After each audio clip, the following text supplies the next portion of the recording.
Bueno, agradecer a la Fundación Bruno Alonso, aunque yo soy miembro de ella, pero han sido muchos los compañeros que han participado en organizar esta actividad.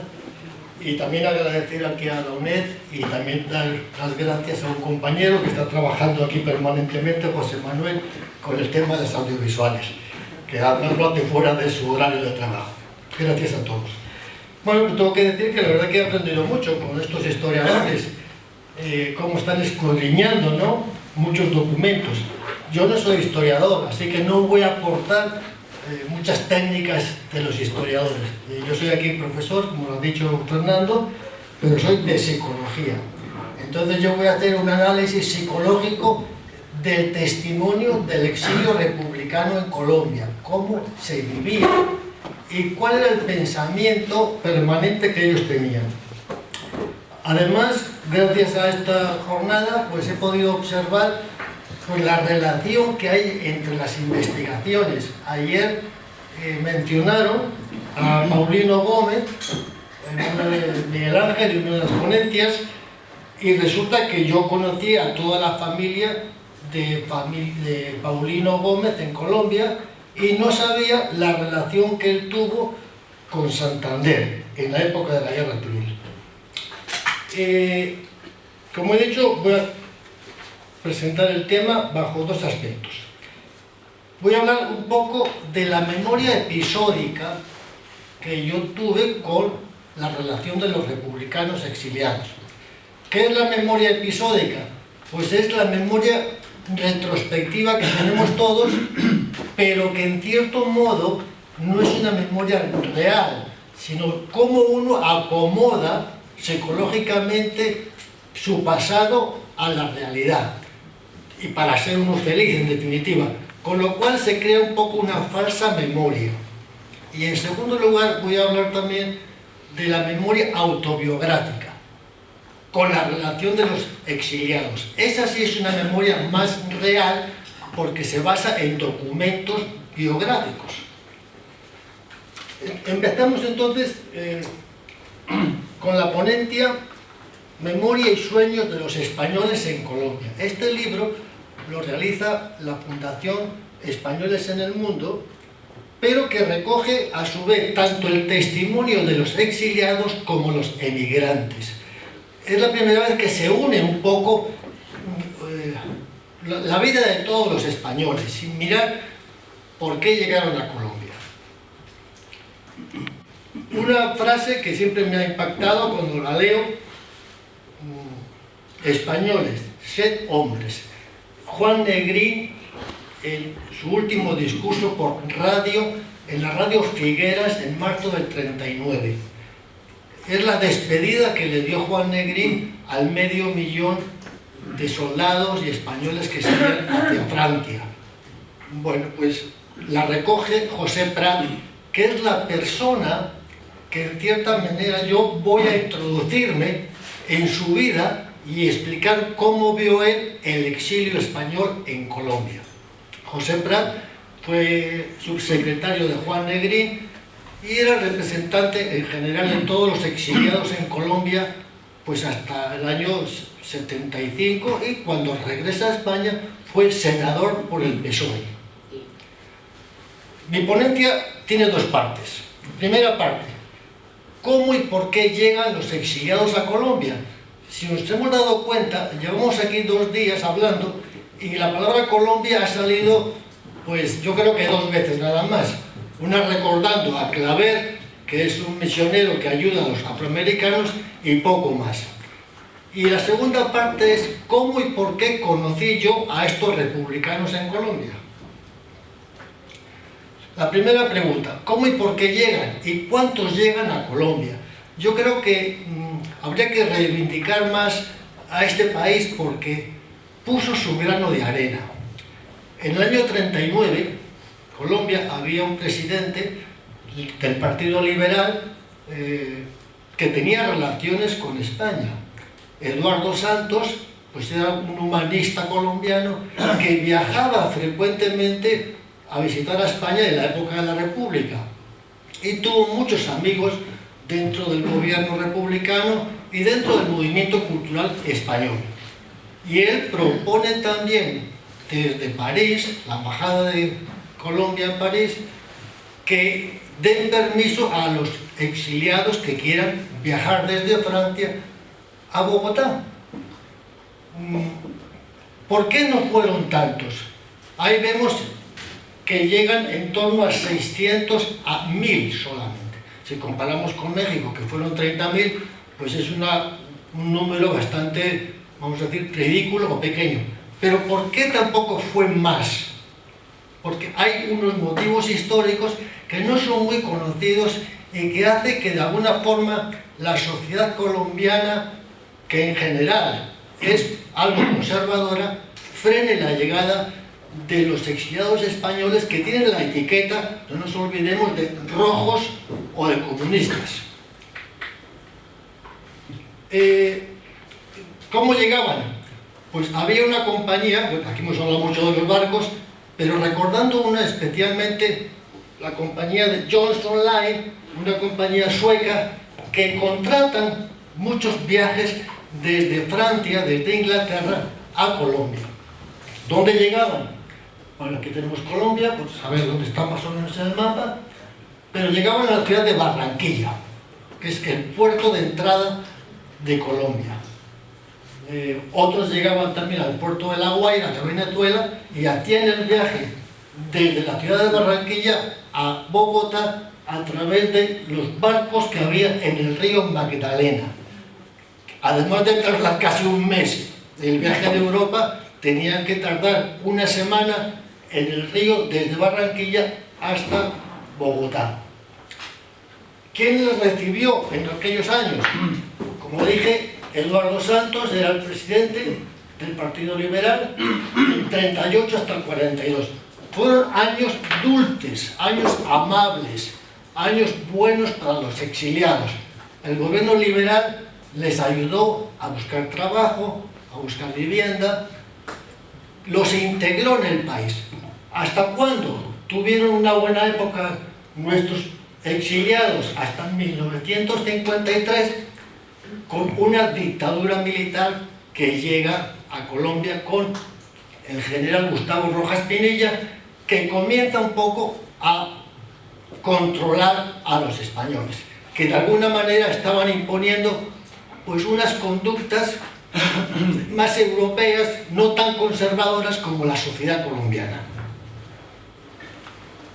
Llegan españoles y llegan muchos vascos con un pasaporte que tenía el gobierno vasco, que daba los visados en París, y la relación que tenemos de esos 600 que llegaron, pues podemos ver, son castellanos, madrileños, vascos y catalanes. ¿Por qué no llegan más? Hay un hecho que lo he descubierto tardíamente, eso que yo he estudiado un poco la historia de la guerra civil, y lo he encontrado hasta hace pocos años. Los primeros días del alzamiento militar en Madrid, en Cienpozuelos, pues un grupo de anarquistas toma por asalto un convento que es un asilo, que es un manicomio de la Orden de San Juan de Dios, con la mala suerte de que había 7 monjes colombianos que estaban haciendo prácticas para luego volver a Colombia y aplicar las técnicas de tratamiento de un manicomio. Pues a estos monjes casi los fusilan en Madrid, logran salvarles la vida, pero los expulsan del país, con también mala suerte que la expulsión se hace a través de Barcelona. Se llevan en tren de Madrid a Barcelona, y en Barcelona los reciben también un grupo de anarquistas que los llevan a un cuartel que había en la calle Balmes de Barcelona, y esa misma noche los fusilan. Por supuesto, la embajada colombiana, el consulado también de Barcelona, pues ponen las quejas, hacen las reclamaciones, en fin. En Colombia esto fue un escándalo, porque además que eran pues jóvenes de 20 años, misioneros en realidad, y esto paraliza un poco la afluencia de exiliados de España a Colombia por una repercusión social muy grande que tuvo este suceso, pues un poco triste. ¿Cómo se organizan los exiliados en Colombia? Prat, que es uno de los que dirige casi todas las actividades, pues bien, llegan a Barranquilla, como hemos dicho anteriormente, y en Barranquilla crean la Unión Española, los reciben, los reubican, ayudan a buscar empleo, hay atención médica, los preparan para subir a Bogotá, y en Bogotá ya desde el año 40 Prat es el primer presidente del Ateneo Español Republicano, que participa con la Junta de Liberación de México, donde Prat asiste a las reuniones. Prat era muy amigo de Negrín, más que de Prieto. Se crea también la Sociedad Española de Beneficencia, que es una sociedad de asistencia médica que da servicio médico a los exiliados de forma gratuita. Se crea la Casa de España, que fue incendiada en el 48 por esa repercusión que había en contra, pues no de los españoles, sino un poco de los temas de los rojos. En el año 48 llegó un gobierno conservador a Bogotá. Los vascos, que tienen una historia muy interesante en Colombia, antes inclusive de la guerra civil. Hay que recordar que los vascos, sobre todo los peneuvistas, están muy relacionados con los jesuitas. Y los jesuitas son los que promueven los visados para gran cantidad de vascos. Yo creo que en este momento la colonia vasca sigue siendo la número 1 en Colombia. El centro vasco se cierra en el año 75. Trabajan los españoles ¿en qué? En formación, en medicina, en arquitectura, como abogados. Colombia les da la convalidación de sus títulos con muchísima facilidad. Es decir, llegan, se presentan, se organizan dentro del Partido Liberal Colombiano, que está además asociado a Internacional Socialista, y se les convalida para que puedan trabajar desde el primer momento. ¿Dónde trabajan? Bueno, aquí tenemos una foto de Prat. Trabajan en universidades, en colegios, etc. Además de Prat, hay una gran mujer, una psicóloga, Mercedes Rodrigo, que funda la primera facultad de psicología en Colombia. Funda colegios para niños discapacitados. Crea las técnicas de psicometría. Esta psicóloga, que ya en España tenía fama, fue alumna, como podéis ver ahí, de Beauvais, de Clarapet y de Piaget. Fue inclusive a visitar las escuelas a Rusia en la época de la República para aprender las técnicas de Antón Makarenko, un pedagogo también muy conocido en la época del comunismo. Con la mala suerte también porque hubo un doble exilio. Se fueron de España y Colombia, cuando comienza a gobernar la dictadura militar y los gobiernos conservadores, a algunos españoles los expulsan por supuestamente comunistas. Entre ellos, Mercedes Rodrigo, que es expulsada y va a trabajar a los Estados Unidos y luego se traslada a Puerto Rico, donde es profesora de la Universidad de Puerto Rico y falleció en Puerto Rico. Trabajan en el tiempo. Este es el edificio donde trabajaron, yo creo que una cuarentena de profesores, de abogados, de literatos españoles, y a mano derecha tenemos otro edificio donde trabajó uno de los abogados más reconocidos en Colombia, Marino López Lucas, con el cual también tuve una amplísima colaboración. Trabajaron en Universidad Nacional, Universidad Pedagógica, que fue el lugar donde yo conocí a don José Prat. Tenemos aquí una foto, o dos fotos, de Paulino Gómez, a la izquierda, que fue ministro con Negrín, y el hijo, bueno, ahí está mayor, Paulino Gómez Basterra, que era el coordinador de la Fundación Españoles en el Mundo, que es un arquitecto que, bueno, falleció el año pasado. Por eso me encantó estar ayer cuando Miguel Ángel habló de Paulino hasta una época de España, y la época de Colombia pues se la conocí yo en algunas ocasiones. Y la segunda parte de la conferencia, como he dicho, he hablado de mi memoria episódica. Esta sería una memoria autobiográfica, es decir, que comprueba que lo que estoy diciendo tiene una referencia real. Bueno, ¿por qué los conocí? En realidad, bueno, yo viajé en el año 69 a Alemania, a Berlín, y bueno, pues estuve mucho tiempo en el Berlín Este, y bueno, me encantó un poco el comunismo, y de alguna manera cuando regreso a España unos meses después, pues España me parecía pues lo que era una dictadura, con lo cual pues busco la manera de marcharme de España, porque justamente llegué en un momento que el servicio militar me había ya catalogado para ir a Infantería de Marina y no me parecía adecuado ni interesante esa propuesta. En Bogotá pues, estoy en relación con Prat y con otros republicanos. Luego vamos a ver cómo creamos un programa de televisión sobre la Guerra Civil Española, y hasta el año 75 que se regresan algunos a España. Yo llego en el año 70 con otro presidente liberal. Hay que decir que en aquella época, fuera de España, decir que uno es antifranquista, pues era una especie de, un poco de heroicidad, con lo cual te abrían todas las puertas, no te ponían muchos problemas. Luego un gobierno conservador que nos complicó. En este barco bueno, yo fui en barco, no como los exiliados, los barcos ya eran mejores.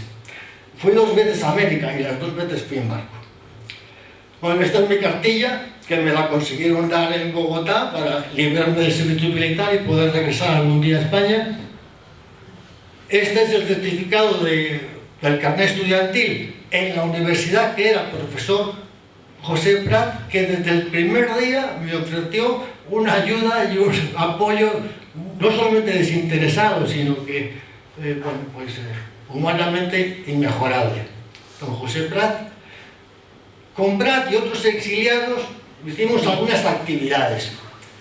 A destacar, se creó un programa de televisión que era muy famoso porque lo llevaba un sabio colombiano, Antonio Paneso Robledo, sobre la Guerra Civil Española.